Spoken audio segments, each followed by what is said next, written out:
जय हिंद दोस्तों, मैं रोहित आप सभी का स्वागत करता हूं आपके अपने online platform GS hub by Rohit sir पे। जी हां दोस्तों, जैसा कि आप सभी दोस्तों को पता भी है कि डेली करंट अफेयर्स की जो क्लास है, इसमें डेली ये क्लास होती है और इसमें लगभग 20 क्वेश्चन है ना। टोटल कितने क्वेश्चन? 20 क्वेश्चन करंट अफेयर्स के कवर किए जाते हैं, है ना, जो मोस्ट इंपॉर्टेंट होते हैं। ठीक है, यानी कि आप किसी भी एग्ज़ाम की तैयारी कर रहे हो तो जितने भी करंट अफेयर्स के पॉइंट हैं ये सब 2025 के हैं और इसमें बहुत ही इंपॉर्टेंट क्वेश्चन हैं। ठीक, तो सभी प्यारे बच्चे क्लास को सेशन को लाइक करेंगे और शेयर करेंगे और अपने सभी दोस्तों को सब्सक्राइब करवाएंगे। ठीक है, चलो देखते हैं आज के करंट अफेयर्स। ठीक, करंट अफेयर्स के आज का पहले क्वेश्चन पे चलते हैं। तो पहला क्वेश्चन क्या कहता है कि भारत ने किस शहर को, पहला क्वेश्चन क्या है आज का, कि भारत ने किस शहर को यूनेस्को क्रिएटिव सिटीज़ नेटवर्क की गैस्ट्रोनॉमी श्रेणी के रूप में नामित किया है ना, यानी नामित किया है। तो कौन सा हो जाएगा? वो लखनऊ हो जाएगा ना। तो भारत ने किस शहर को यूनेस्को की क्रिएटिव सिटीज़ नेटवर्क की गैस्ट्रोनॉमी श्रेणी के लिए नामित किया है? तो वो कौन सा हो जाएगा? लखनऊ हो जाएगा। ठीक, नेक्स्ट है, हिमाचल प्रदेश ने पहली बार हींग की खेती की शुरुआत कहाँ पर की है ना। हिमाचल प्रदेश ने भी पहली बार हींग की खेती जो है प्रारंभ की है, तो वो कहाँ पर की है? लाहौल स्पीति में। कहाँ पर? लाहौल स्पीति, है ना, ये कहाँ पर पड़ता है? हिमाचल प्रदेश में पड़ता है। वहीं पर हींग की खेती पहली बार शुरुआत की हिमाचल प्रदेश ने, है ना। और किसके द्वारा ये शुरू किया गया? तो हिमाचल यानी हिमालय जैव संपदा प्रौद्योगिकी संस्थान द्वारा। किसके द्वारा? हिमालय जैव संपदा प्रौद्योगिकी संस्थान के द्वारा ये शुरू किया गया ना। तो हिमाचल प्रदेश में हींग की खेती कहाँ पर प्रारंभ की गई है? तो लाहौल स्पीति में। और किसके द्वारा ये प्रारंभ की गई है? तो हिमालय जैव संपदा प्रौद्योगिकी संस्थान के द्वारा ना। नेक्स्ट क्वेश्चन देखते हैं, अगला है, लोकपाल का नया आदर्श वाक्य यानी मोटो क्या है ना। तो लोकपाल का नया आदर्श वाक्य, इसका मोटो क्या हो जाएगा? नागरिक सशक्तिकरण। क्या होगा? नागरिक सशक्तिकरण, भ्रष्टाचार उजागरीकरण। क्या हो जाएगा? नागरिक सशक्तिकरण, भ्रष्टाचार उजागरीकरण हो जाएगा। ठीक, तो प्यारे दोस्तों अगले क्वेश्चन पे चलते हैं अगला।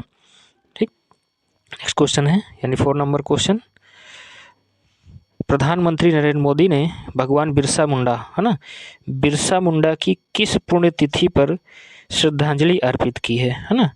तो बिरसा मुंडा की किस पुण्यतिथि पर? तो 125वीं पुण्यतिथि ना। 125वीं पुण्यतिथि बिरसा मुंडा की कब मनाई गई थी? तो 9 जून 2025, है ना, 9 जून 2025 को मनाई गई थी। ठीक, तो किसने किया था? प्रधानमंत्री नरेंद्र मोदी ने इसकी क्या कहते हैं पुण्यतिथि पर श्रद्धांजलि अर्पित की थी। ठीक, नेक्स्ट क्वेश्चन पे चलते हैं, राष्ट्रीय हल्दी बोर्ड, है ना, राष्ट्रीय हल्दी बोर्ड का मुख्यालय हल्दी बोर्ड मुख्यालय का उद्घाटन कहाँ किया गया ना। राष्ट्रीय हल्दी बोर्ड मुख्यालय का उद्घाटन कहाँ पे किया गया? तो निज़ामाबाद तेलंगाना। कहाँ पर? निज़ामाबाद तेलंगाना। तो क्वेश्चन बनेगा कि राष्ट्रीय हल्दी बोर्ड बताओ कहाँ पर है? तो ये कहाँ पर हो जाएगा? निज़ामाबाद तेलंगाना में हो जाएगा। ठीक, नेक्स्ट देखते हैं, अंतर्राष्ट्रीय आलू केंद्र यानी CIP ने दक्षिण एशिया क्षेत्रीय केंद्र, है ना, क्षेत्रीय केंद्र कहाँ स्थापित करने की घोषणा की गई है? तो कहाँ पर घोषणा की गई है? तो ये सिंगना आगरा में की गई। कहाँ पर? सिंगना आगरा में की गई, है ना। तो अंतर्राष्ट्रीय आलू केंद्र ने दक्षिण एशियाई क्षेत्रीय केंद्र कहाँ स्थापित करने की घोषणा की है? तो ये सिंगना आगरा में की है। ठीक, नेक्स्ट अगले क्वेश्चन पे चलते हैं, क्वेश्चन नंबर 7 पे। क्वेश्चन नंबर 7 क्या कहता है कि गूगल ने एशिया प्रशांत क्षेत्र में अपना पहला गूगल सुरक्षा इंजीनियरिंग केंद्र कहाँ स्थापित किया है ना। तो कहाँ पर स्थापित किया है? तो ये हैदराबाद यानी तेलंगाना में स्थापित किया गया है। ठीक, तो गूगल ने एशिया प्रशांत क्षेत्र में अपना पहला गूगल सुरक्षा इंजीनियर केंद्र कहाँ पर स्थापित किया है? तो हैदराबाद में किया। नेक्स्ट देखते हैं, अगला क्वेश्चन है, त्रिपुरा को किस कार्यक्रम के अंतर्गत पूरे कार्यात्मक साक्षर राज्य घोषित किया गया है? तो किसके तहत घोषित किया गया है? ये उल्लास नव भारत साक्षर कार्यक्रम के तहत। किसके तहत? उल्लास नव भारत साक्षर कार्यक्रम के तहत। ठीक, उसके बाद पूछा जाए देश में पहली योग नीति किस राज्य ने जारी की है ना। तो किसने जारी की है? तो उत्तराखंड सरकार ने। किसने?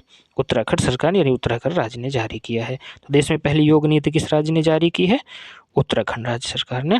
नेक्स्ट क्वेश्चन पे चलते हैं, 10 नंबर क्वेश्चन। अगला क्वेश्चन है कि जम्मू कश्मीर में PM मोदी द्वारा अनावरण किया गया दुनिया का सबसे ऊंचा रेलवे आर्क ब्रिज कौन सा है? तो सबसे ऊंचा रेलवे आर्क ब्रिज कौन सा हो जाएगा? ये चिनाब ब्रिज हो जाएगा। कौन सा होगा? चिनाब ब्रिज होगा, जिसका उद्घाटन कब किए हैं, अनावरण कब किया गया? 6 जून 2025 को किया गया। ठीक है, ये कहाँ पर है चिनाब ब्रिज? जम्मू कश्मीर में है। ठीक, नेक्स्ट चलते हैं 11 नंबर क्वेश्चन पे। अगला क्वेश्चन है कि हाल ही में भारत सरकार के किन 2 वेटलैंड यानी अर्धभूमियों को रामसर साइट की सूची में शामिल किया गया है ना? यानी ये जून की बात हो रही, जून 2025 की। तो कौन सी 2 ऐसी झीलें क्या कहते हैं क्षेत्र थे जिनको वेटलैंड यानी अर्धभूमि यानी रामसर साइट की सूची में शामिल किया गया? तो कौन सा क्षेत्र हो जाएगा? तो देखो, एक खींचन होगा, खींचन जिसे फलोदी झील बोला जाता है ना, खींचन जो फलोदी है, और उसके बाद मुनार अर्धभूमि कॉम्प्लेक्स, ये दोनों कहाँ पर हैं? ये उदयपुर में है। ठीक, इनको यूनेस्को किसमें, वेटलैंड अर्धभूमि यानी रामसर की सूची में शामिल किया गया। ठीक, नेक्स्ट चलते हैं अगले क्वेश्चन की ओर। अगला क्वेश्चन है कि तलाश पहल किसके लिए शुरू की गई है? तो तलाश पहल किसके लिए शुरू की गई है? एकलव्य मॉडल आवासीय विद्यालयों में आदिवासी छात्रों के लिए, है ना? तो तलाश का कार्यक्रम या पहल किसके लिए शुरू की गई है? तो सीधे याद रखना है कि आवासीय छात्रों के लिए है। ठीक, और तलाश का फुल फॉर्म क्या होता है, ये भी याद रखना, पूछा जा सकता है फुल फॉर्म, तलाश का पूर्ण रूप यानी फुल फॉर्म क्या होता है? तो tribal aptitude like skill and self esteem hub, तो इसका फुल फॉर्म क्या होगा ये तलाश का? TALASH का, tribal aptitude life skill and self esteem hub. ठीक, तो ये हो जाएगा। तो तलाश कार्य की पहल किस लिए शुरू की गई है? तो आदिवासी छात्रों के लिए। ठीक, नेक्स्ट है 13 नंबर क्वेश्चन तेरा, किसकी 125वीं जयंती मनाए जाने के प्रारंभिक कार्यक्रमों के क्रम में स्मारक डाक टिकट जारी किया गया? तो किसके लिए? श्यामा प्रसाद मुखर्जी के। ठीक है, 125वीं जयंती कब मनाई गई थी? 9 जुलाई 2025 को मनाई गई थी। ठीक, इनकी जयंती पर क्या स्मारक डाक टिकट जारी किया गया था। ठीक, नेक्स्ट देखते हैं अगला क्वेश्चन, बिहार सरकार ने किस आयोग के पहली बार गठन को मंजूरी दी है ना? तो बिहार सरकार कौन सा नया आयोग बनाने जा रहा है, यानी बना भी चुका है, तो कौन सा होगा? बिहार युवा आयोग। कौन सा? बिहार युवा आयोग हो जाएगा। ठीक, नेक्स्ट क्वेश्चन देखते हैं अगला, अत्याधुनिक फेनोम इंडिया राष्ट्रीय बायोटेक का उद्घाटन कहाँ हुआ है? अत्याधुनिक फेनोम इंडिया राष्ट्रीय बायोटेक का उद्घाटन कहाँ पर किया गया है? CSIR IGIB दिल्ली में। कहाँ पर? CSIR और IGIB दिल्ली में किया गया है। ठीक, नेक्स्ट देखते हैं अगला क्वेश्चन है, केंद्रीय मंत्रिमंडल द्वारा खेलो भारत नीति 2025 को कब मंजूरी दी गई है ना? कौन सी नीति है? खेलो भारत नीति। इसको कब मंजूरी दी गई है? तो 1 जुलाई 2025 को। कब? 1 जुलाई 2025 को की गई। और खेलो भारत नीति 2025 किस नीति का स्थान लेगी? तो किस नीति का स्थान लेगी? ये राष्ट्रीय खेल नीति है ना, राष्ट्रीय खेल नीति 2001, राष्ट्रीय खेल नीति 2001 का स्थान लेगी। ठीक, नेक्स्ट चलते हैं अगले क्वेश्चन की ओर। अगला क्वेश्चन है, QS यूनिवर्सिटी रैंकिंग में 2026 किसने भारतीय, नेक्स्ट देखते हैं, 1 मिनट, चलो देखते हैं अगला क्वेश्चन क्या है कि QS वर्ल्ड यूनिवर्सिटी रैंकिंग 2026 में कितने भारतीय संस्थाओं को स्थान मिला है ना? कितनी भारतीय संस्थाओं को स्थान मिला है? तो 54 भारतीय संस्थानों को। कितने? 54 भारतीय संस्थानों को। ठीक है, और इस रैंकिंग में भारत का शीर्ष रैंकिंग संस्थान कौन सा हो जाएगा? तो IIT दिल्ली हो जाएगा ना। IIT दिल्ली को कौन सा स्थान मिला है? 123वां स्थान मिला। कौन सा? 123वां स्थान मिला है। ठीक, तो नेक्स्ट क्वेश्चन क्या है कि देश का सबसे बड़ा automobile Gatishakti multi modal cargo terminal कहाँ उद्घाटन किया गया है ना? तो कहाँ पर किया गया है? Maruti Suzuki India limited, Manesar Haryana में किया गया है ना। तो देश का सबसे बड़ा automobile Gatishakti multi modal cargo terminal कहाँ पर उद्घाटन किया गया इसका? तो Maruti Suzuki India limited, Manesar Haryana में किया गया है। ठीक, नेक्स्ट क्वेश्चन पे चलते हैं। अगला क्वेश्चन है, टोटल 20 ही क्वेश्चन रहेंगे। अगला है कि भारत में पहली बार मोबाइल आधारित ई वोटिंग किस राज्य में की गई है ना? तो मोबाइल आधारित ई वोटिंग किस राज्य में की गई है? तो बिहार राज्य में की गई है। कहाँ पर की गई है?